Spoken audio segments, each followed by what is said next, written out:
one of the questions is how likely is it that chemicals cause cancer? We know smoking causes cancer, and there are a variety of other things. Diet has been related to cancer.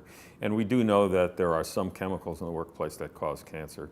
But it's not always clear to people how likely it is that a cancer is caused by some kind of chemical from the environment, either in the workplace or in the general community environment.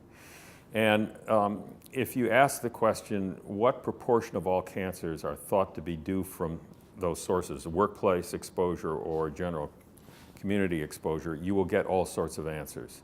The answers go from a low number of about 2% to a high number of 38%, which the National Cancer Institute once put forward.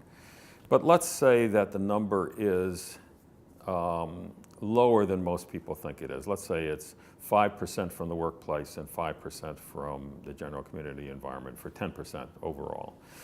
That means that 90% of all cancers are caused by something else, so 10% doesn't sound like a lot until you realize that about 1,500 people die every single day from cancer. If 10% of those were caused by a workplace or environmental exposure, that's 150 people a day.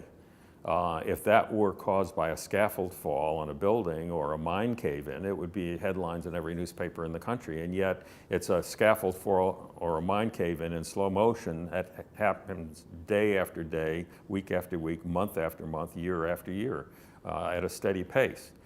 Moreover, if you total up the number, even at that low estimate, it turns out to be more than the number of people who die from motor vehicle accidents every year in this country. And since most of us actually know families that have been touched by fatalities from motor vehicle accidents, that means that we likely know families that have also been touched by cancers, deaths from cancer that have occurred as an exposure from a workplace or the general community environment. So even if you take a lowish number of 10% of all cancers attributed to this cause, it's still a very substantial public health problem. This is an awful lot of people every day dying of cancer.